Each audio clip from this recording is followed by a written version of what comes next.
Creativity has been a fundamental cognitive process involved in problem solving and communication. But what is it that makes us pick up a tool like a pencil and mark a piece of paper with a drawing? Are we just marking our existence in a time and place? To explore creativity, I came up with 8 questions that I asked a wide range of people, from creativity researchers and psychologists to creatives from all walks of life: visual artists, musicians, cooks, comedians, and filmmakers.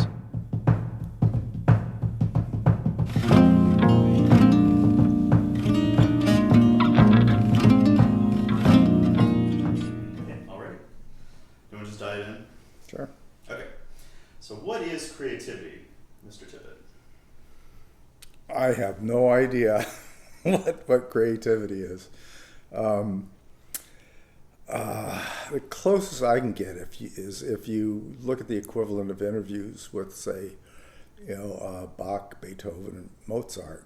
When asked how they make their wonderful music, they just say, "Well, I transcribe it. It comes from outside me. It comes from like a higher source," and that's me, and many creative people that I know is just that. It just happens, and it happens. I guess it's like, to me, there's a spiritual side, not a God side to it, but it comes from years and years and years of hard work, and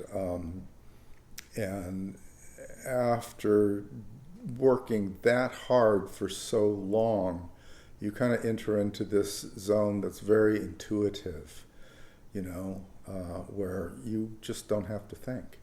And I don't think, it's just, I'm a prolific dreamer, I'm a prolific writer, basically channel, Stephen King, in that, I can just sit down and write. I don't have to think about it. I never think about, sculpting. I never think about drawing. I never think about it. I'm just doing it, and then it's done. I'm bipolar, and that's my superpower in that, like, I don't get depressed that much, but, I can just, like, power out, and creativity comes with a downside, which is... One of my mentors was Ray Bradbury when I was a kid, and we got into this philosophical discussion when I was 16. And Ray, when he would give talks and lectures, would talk about love, love, love. You have to do what you love, and if you choose what you love, it's far preferable to taking a fallback position, like being a teacher, like my family would tell me, you're never going to be an artist, you should have a fallback position. And he said, don't, if you go for what you love, even if you fail, you'll be in a better position than if you took the other job and never knew. And of course that resonated with me, and over the years the nomenclature changes from love, love, love John Lennon in the 60s to, follow your bliss, or, whatever. And then it turned into the 90s, I think someplace was follow your passion. So I looked up the word passion in the dictionary, and it comes from the Latin patai, which means to suffer, like Christ on the cross. And that's a huge aspect of from my perspective, the creative process. It comes along with it, is like if you put that much into it, you reach a breaking point.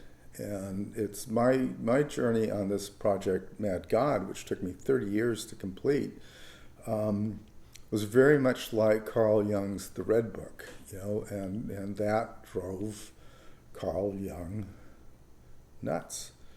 And he had to be rescued by his family. And I like to imagine that they took him to a psychiatrist to get him fixed. But, and it's the same story over and over and over again, And I channeled people,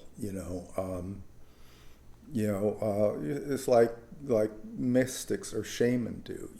I channel my imaginary, not animal like an Eskimo would do, but for this Mad God project, it was Beethoven. I just wanted something really muscular and decisive and poetic, and that was what was running in the back of my mind. And talk to many creative people, and you ask them, what they were thinking or what they were doing, and they'll just say, I don't know. I really don't know what I was doing. And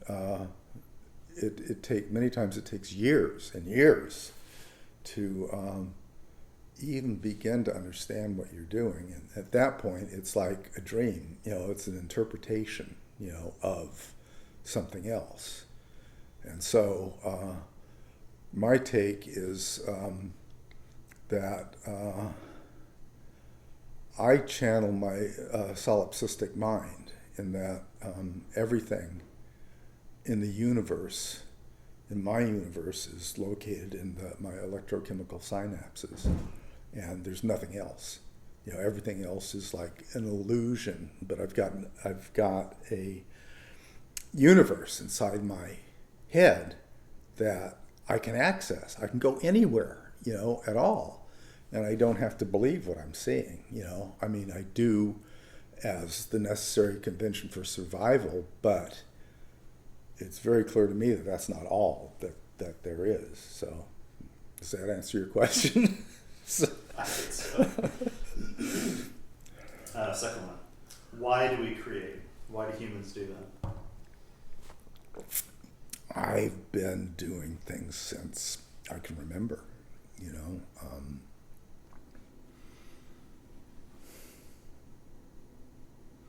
I think a lot of it is the result of coming to terms for me with my existence in the dream or unconscious world.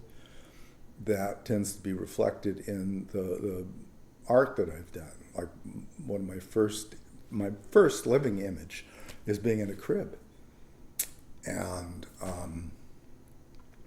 it's I can see there's a hallway, the door's open, and there's a little nightlight, and I see the shadow of this thing that was like an octopus on the ground crawling, and it crawls into the room and puts its tentacles around the bars and starts to come in and bonk. And so I always drew disturbing imagery, all the time.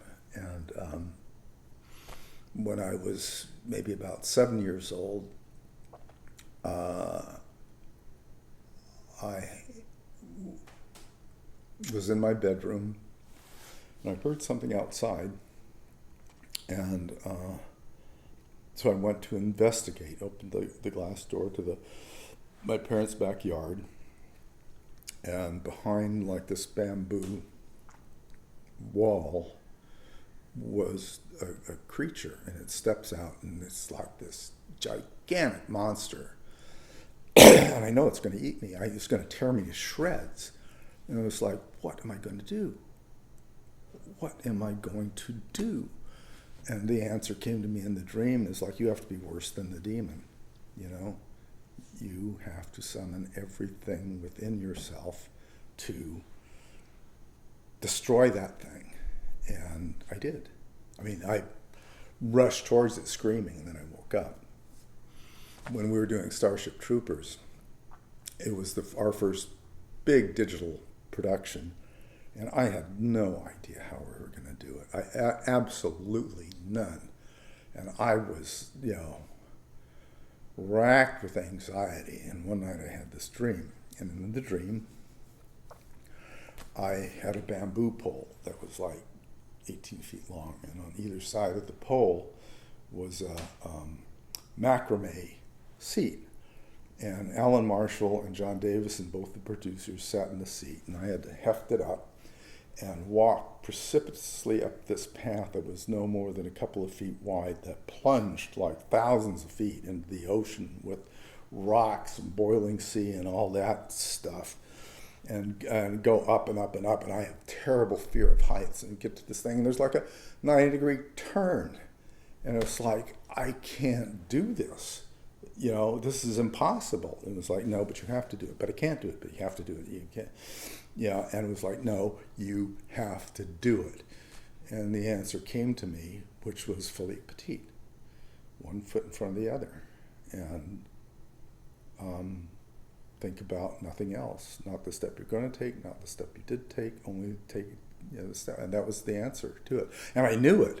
I mean, that's the way I've been working for years, was just as Stanislavski, the great Russian theater director, was giving a talk in New York to a bunch of theater students, and when asked, how do you begin to frame a scene,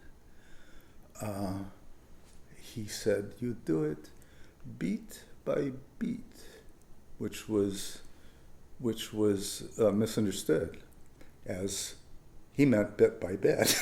And it was taken as beat by beat. And I don't know if this is accurate enough, but in scripts for motion pictures, there is this word beat. And I wonder if that came from that, thing. I don't know. I don't have any idea. But I don't know if it answered your question, but it's just, you do it, and you're in the moment. You're totally in the moment. But at the same time, you're in the future. Somehow you're looking at that object right there, but at the same time you're seeing the horizon, and so you're simultaneously aware of both. This very clearly, but just like right now when I'm looking at this, in the background with the door shut and the thing that you can write on the wall, I know it's there, but it's not forward in my consciousness, but it's backwards in my unconscious. It's definitely there. Question number 4 then, how do we foster creativity? Because part of what I want to do with this documentary is like get people out of their seats, and like once they're done watching it, I'm going to go home and draw, or I'm going to go home and write music. How do we foster creativity?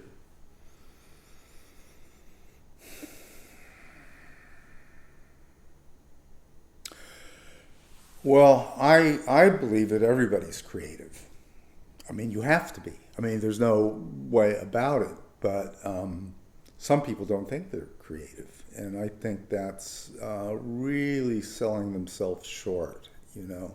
They look at the big picture, and all they see is Picasso or Steve Jobs, and they feel diminished, and like they're from Lilliput or like ants, and that there's I'm not worthy.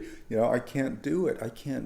And that's doing yourself a huge disservice, And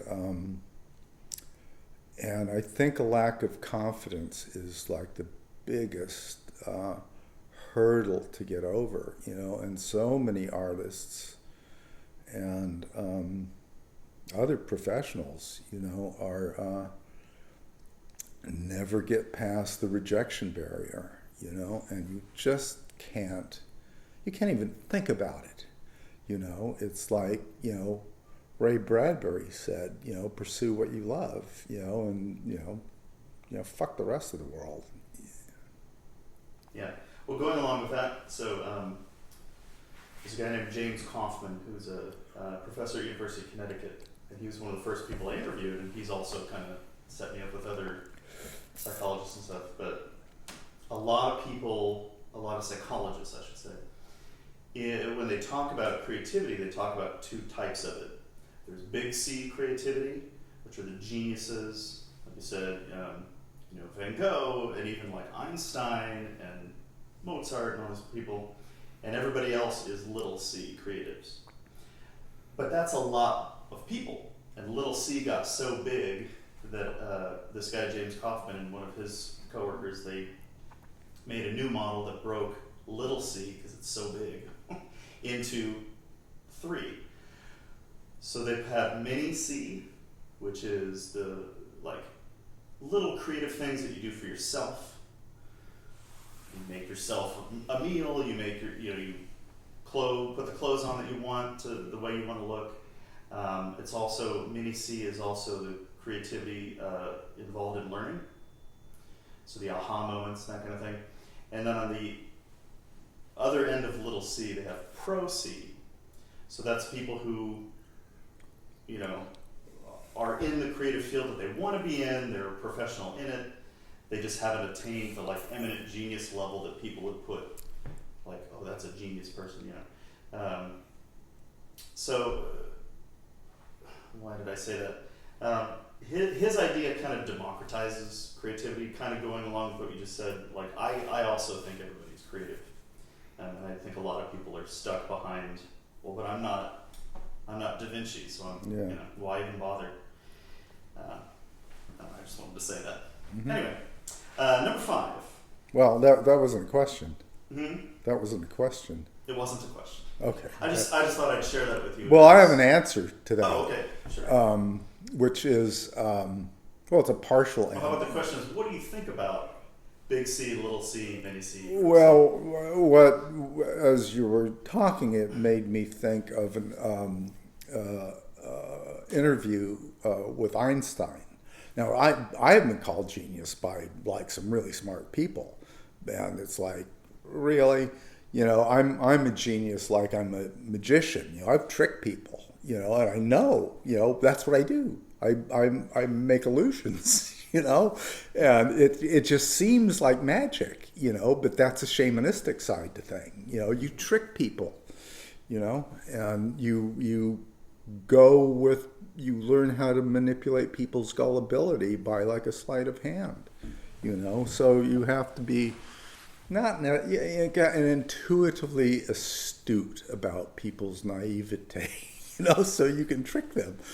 And so there was this article that Einstein was writing about genius, and he was like poo-pooing the idea of genius. He just said, what? People are characterized as genius because they're a product of their age. And my age was the age of industrialization, trains, clocks. It was like this time where conceptually the world exploded, and I was a molecule in that explosion, and there was no way I couldn't be a part of it because, I breathed it.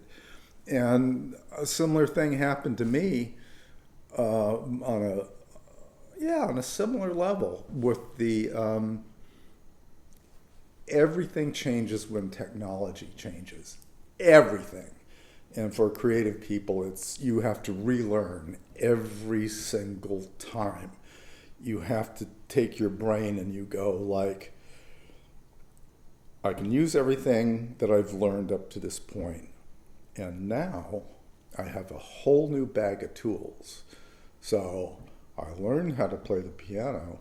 Now I have to learn how to play the harp and then the oboe, and so you just have to literally restructure your brain, and it gets easier and easier to do the older you get. I'm 70, and so during that period where it took me the 10,000 hours to get to this point where I was a proficient stop motion animator, that interval appears to be less and less and less and less because now I'm more experienced in dealing with that. And so I can cut out a lot of the noise and just go more specifically to the whatever it is, Great. Number 5. Is there a connection between creativity and sleep or dreams? There is absolutely a connection between creativity, sleep, and dreams. And I am a very prolific dreamer. And it really seems to coincide with projects that I'm working on. This film, 80-minute film that took me 30 years to make, Mad God, was really fueled by dreams. And whenever I get into a creative, project that's big, all of a sudden my dream world like really expands. And every single night, I just have these dreams, and I have a notebook like this, and sometimes there's 8 or 10 pages of a narrative that it was just like I'm watching it like I'm playing a movie in my brain, and can write it down. And it was really the key to figuring out. I feel that in terms of narrative and storytelling, that we've hit a gridlock, and everything has been so formalized in terms of beginning and middle and end, and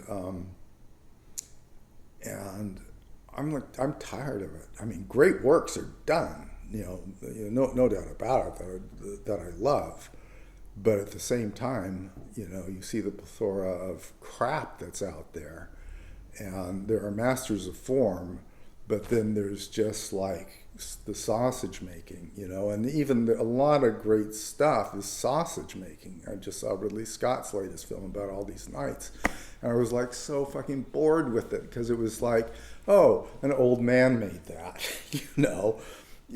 how relevant is any of this, oh, I know what the next cut's going to be, oh, I know what next emotion they're going to play, it's just like, I don't even need to read the menu. So, but it's, dreams are really significant to my creative process. Some people have talked about, that this isn't one of the questions, but just what are your thoughts on this? Like in Psychology Today is a website and articles, and they write articles. People have talked about, since COVID started, a lot more people have been having a lot more dreams, and they call them like COVID dreams. Everybody has, a lot more people have been having dreams about infection and that kind of thing. I personally have had almost no dreams in the past year and a half since COVID hit. What is your experience? I just recently read an article in the New York Times Sunday magazine about that very subject, and I never thought about it before. And certainly, a significant part of my dreams and most people's dreams that I talk to are anxiety dreams. And so, I can only assume that it's like the unconscious is trying to make sense of that which does not make sense. A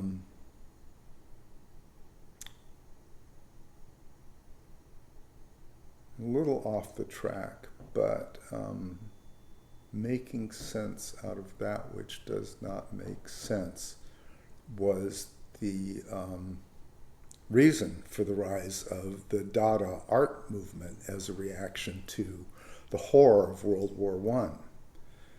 And I think a great deal of where my unconscious interest lies in terms of my art is as a therapy to these traumatic times. It's my attempt to make sense out of that which does not make sense, and the only way you can do that is by not making sense. And I mean that seriously, is like you've got to go into the jungle and appreciate what the jungle has to give you, and you can't complain about it. You can't say, I don't like the snakes, it's too hot, and you can't. You just have to go wow. And so when the fascists take over the United States and the world, it's going to be like, oh, well, that'll be another 500 years to get over it. Now what? At least I live in California. Sixth question, I feel like I need to front load a little bit, but it is, are creative people mad? Would you like a little bit of an explainer, or like where that question comes from? Yeah, sure. Okay. I mean, I can answer it, but go ahead. Well, so you've mentioned manic depression. So there was a woman, Kay Jameson, wrote a book in the late 90s or early 2000s called Touch with Fire. And the fire is creativity. And it's also madness, actually. Can you remind me of that after? Sure. This? So she wrote this book, and she was looking specifically at like how many creative people are actually like are all creative people manic depressive. And she looked at poets' lives and like talked about what they wrote in their journals, and looked at like when were they creative in the span of a year, what seasons, also in the span of a lifetime, where they had like 5 years of high productivity and then 5 years of nothing. And she herself has manic depression. So a lot of people have looked at that, like a lot of the other psychologists I've talked to are like, please don't talk about that book. Because what that book does is it furthers the stigma that all creative people are crazy. And I've kind of told them, well, if you actually sit and read the book, I don't know if they've read the book, but if you read the book, the woman kind of at the end. But bipolar people aren't crazy. That's one notion. that's true. But at the end of the book, she kind of comes down on maybe creative people have a higher, not aptitude, but maybe they're more prone to manic depression, but the two don't have anything to do with each other necessarily. Right. She talked about that perhaps all creative people have something called hypomania, which is kind of like seeing the world as normal people do, but more you see it as more expansive and interconnected, which I agree with a lot. So that's kind of where this question comes from. So are creative people mad? What do you think about that? Well, while I was working on my movie Mad God, and this happened sometime maybe a year and a half ago, I found that in my creative process, there was this scene, if you remember, where this city had been built out of nothing. But you go down into it, and there are these two little blonde girl terrorists, and they have a bomb, and they set the bomb off, and it blows everything up. And I needed to make a set that was a wall that was like 16 by 12 feet. And so I had a vision of that, and as I mentioned before, I channel, right? And so channel, I channel other people. Oh, yeah. So it's like, I channeled Jasper Johns, and started to do like things with spray paint and just building a little bit off the flat surface of the wall, and would look at it and work on it for 8 hours, and then go home and go, it needs something else. It needs Rauschenberg. And so I go back the next day and pull it off the wall a little bit, make it a little bit more sculptural, blah, blah, blah. No, it needs to be more like, each day it was like, it needs to be more like Ed Kienholz. So it just needs to be more quasi-environmental, but it still needs to feel flat, needs to feel like a wall. And one day, towards the end, and this was not atypical for a day, I would go like, okay, it's time to quit. It's 6 o'clock, and I would go to leave and lock up and say, I forgot something in the shop, and go back to get it by the shop, and then I'd see the wall and go like, wait a minute. And I'd be there for another 2 hours, and all of a sudden it dawned on me, am I different? Because I don't think up to that point I didn't really, I thought everybody thought like I did, and really. And I'm surprised to find that people, or I don't think like other people, a lot of other people that I know. Some I do, and then you click with them, and it's almost like telepathic. You don't even have to, finish sentences, and they know what you're talking about. And I went home and I looked up bipolar, manic depressive, and it was like, bing, I hit all the notes. And so among other things, I'm ADD and OCD, and like a lot of bipolar people, alcoholic. And so, like a lot of alcoholics, they delude themselves into thinking that alcohol enhances their creative process, which I firmly believe it does, but I also firmly believe that that's a delusion. So there's this dichotomy that's at work, where I can kind of see both sides. I can see the lie and I can see the function. And so while working on Mad God, I got to this point. And again, let me open this up a little bit. So when I first started working, okay, now I'm going to divert, and I'm gonna do an educational part and then remind me that I want to talk about the extreme madness part. So remind you of the other part later. Yeah. But leading up to that, so when I first shot Mad God, I shot about 3 minutes of footage before I realized that it was too big in scope. But I never let it go. And this was in the late 80s.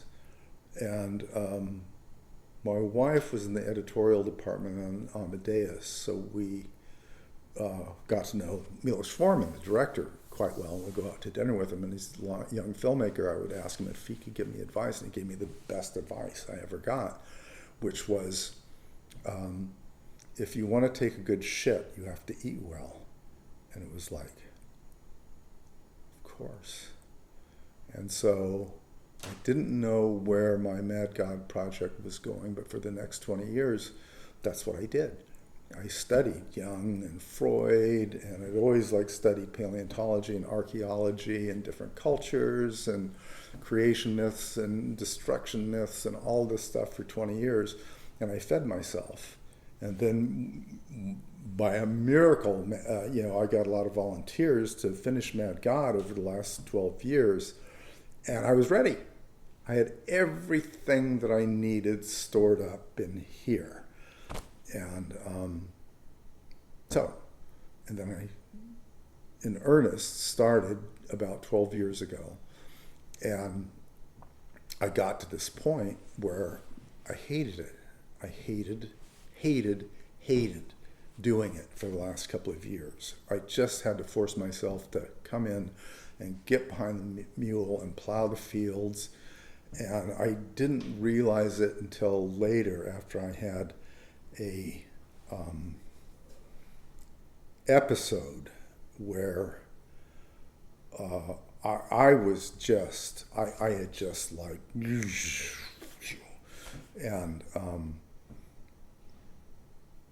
I was out of my mind with, alcohol and marijuana, and, I was overwhelmed by Mad God, and I just crashed and ended up in the psych ward, and I was mad, and my friends and, and my wife had been telling me this the whole time too. And, I was disintegrating, You know, I looked like a homeless person. All my clothes were torn and ripped and covered with paint. My hands were all bandaged and banged up from like building, you know, big structures. And my hair was long, my beard was huge and unwashed. I was reminded again, channeling Beethoven, of, you know, stories about him, you know, his madness and how it would be like very similar. He would just was unreachable at some points in time, like inarticulate and, you know, just looked, you know, awful. And so that took me, you know, a good couple of 3 months to recover from, you know, bit by bit. The first 72 hours, all I could do was, my adrenaline glands were going, and I could just sit in front of the TV and watch TV all day long. It didn't matter what I was watching, but that's all I could do. And slowly, you know, day by day, minute by minute, build myself back up. And now I'm okay. I have therapists and psychiatrists and whatnot, and I'm on medication that really stops the noise. And there's so much noise that I get that it's like the Bob Dylan song. I think it was Maggie's Farm. I've got a head full of ideas that are driving me insane.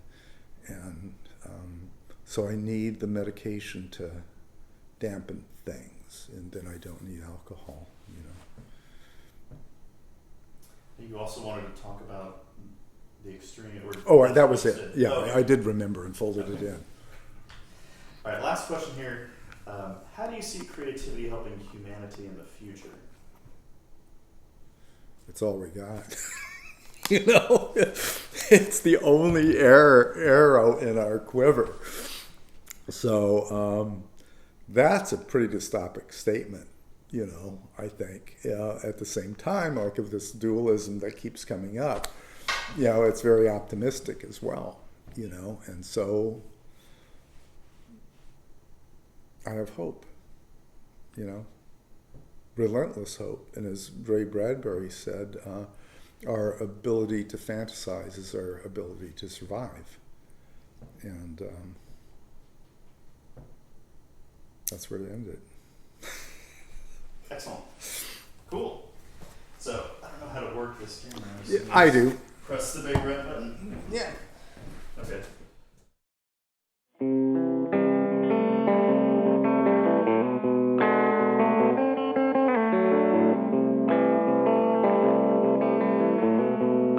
Telepathy is real, and I can feel you in my bones. Your thoughts are in the air, and they're landing in my mouth,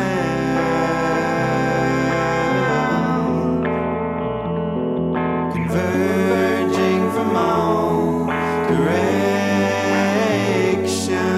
The energy is at home. Words from a long lost conversation are fleeting and reborn. Telepathy is real, and electric lines of light are traversing vast dimensions and appearing in my sight.